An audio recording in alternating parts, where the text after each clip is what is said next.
जयाचा जनी जन्मनामार्थ झाला, जयाने सदा वासनामात केला.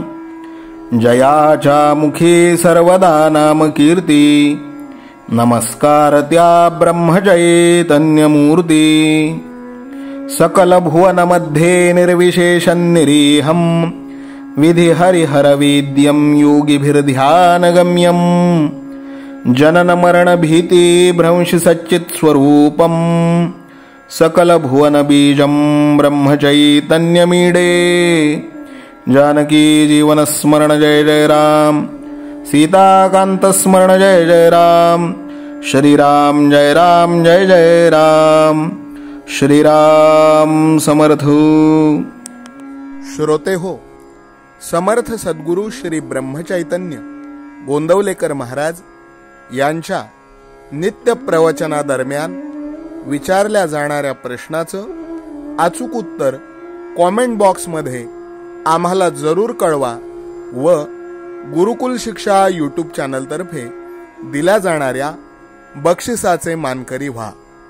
संपूर्ण प्रवचनाच्या व्हिडिओमध्ये हा प्रश्न आपणास कुठेही दिसू शकतो, त्यामुळे आपण हा संपूर्ण व्हिडिओ काळजीपूर्वक पाहावा.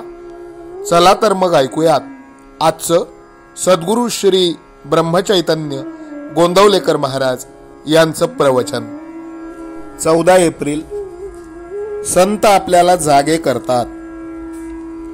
प्रत्यक्ष विषयापेक्षा विषयी माणसाची संगत फार वाईट असते.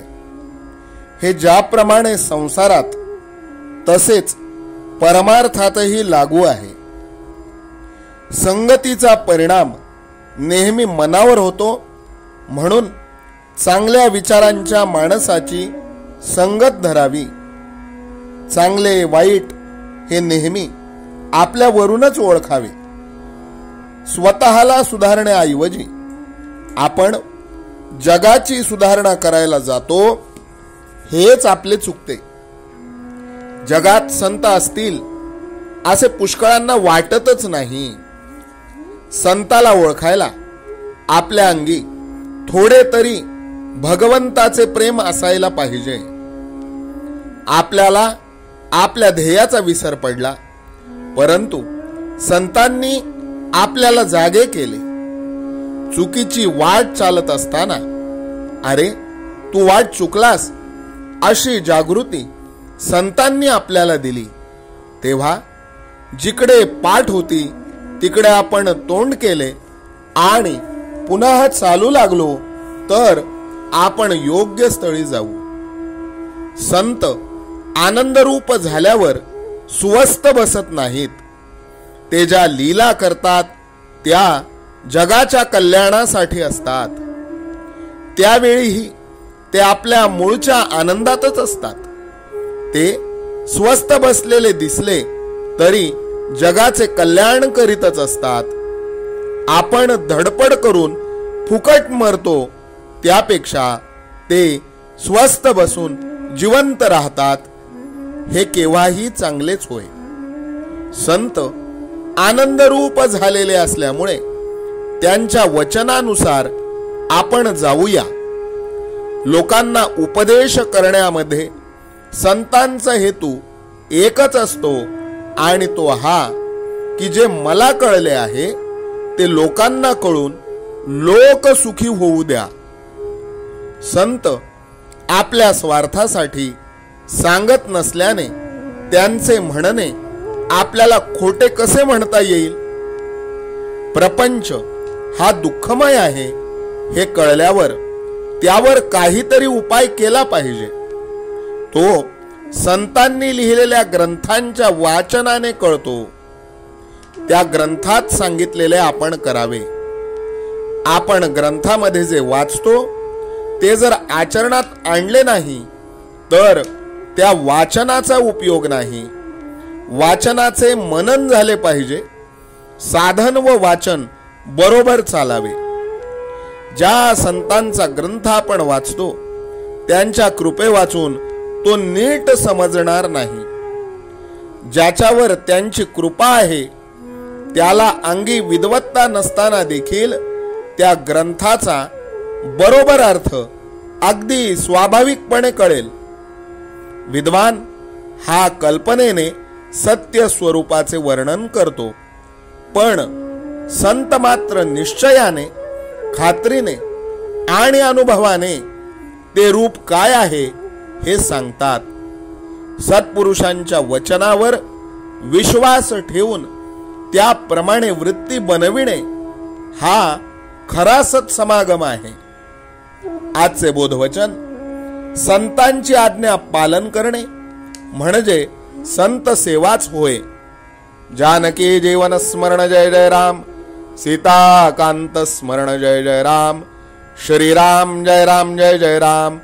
श्रीराम समर्थ. नाम सदा बोलावे, गावे भावे जनासी सांगावे. हाची सुबोध गुरूंचा नामा परतेन सत्य मानावे. नामात रंगुनी व्यवहारी सर्व भोग सेवावे. हाची सुबोध गुरूंचा भोगा संगे कुठे न गुंतावे. आनंदात असावे आळस भयद्वेष दूर त्यागावे. हाची सुबोध गुरूंचा अनुसंधाना कधी न चुकवावे. गोड सदा बोलावे नम्रपणे सर्व लोकप्रिय व्हावे. हाची सुबोध गुरूंचा भक्तीने रघुपतीस आळवावे. स्वांतर शुद्ध असावे कपटाचरणा कधी न वश व्हावे. हाची सुबोध गुरूंचा मन कोणाचे कधी न दुखवावे. माझा राम सखा मी रामाचा दास नित्य बोलावे. हाची सुबोध गुरूंचा रामापाशी अनन्य वागावे. यत्न कसू न करीन मी यश दे रामा न दे तुझी सत्ता. हाची सुबोध गुरूंचा मानावा राम सर्वथा करता. आचार संयमाने युक्त असा नीती धर्म पाळावा. हाची सुबोध गुरूंचा खेळा ऐसा प्रपंच मानावा. दाता राम सुखाचा संसारा मान तू प्रभू सेवा. हाची सुबोध गुरूंचा संतोषा सर्वदा मनी ठेवा. स्वार्थ खरा साधारे नित्य तुम्ही नाम गायनी जागा. हाची सुबोध गुरूंचा मी पण जाळोनिया जगी वागा. अभिमान शत्रू मोठा सर्वांना जाचतो सुखाशेने. हाची सुबोध गुरूंचा मारावा तो समूळ नामाने. राज्याधिकार येवो किंवा जावो समस्त धनमान. हाची सुबोध गुरूंचा भंगावे ना कदा समाधान. प्रेमात राम रमतो प्रेमाला मोलना जगा माझी. हाची सुबोध गुरूंचा गुरुरायाला तहान प्रेमाची. रघुरायाला तहान प्रेमाची. रामरायाला तहान प्रेमाची. जानकी जीवन स्मरण जय जय राम, सीताकांत स्मरण जय जय राम. श्रीराम जय राम जय जय राम. समर्थ सद्गुरु ब्रह्मचैतन्य रामानंद प्रल्हाद महाराज की जय. श्रीराम समर्थ.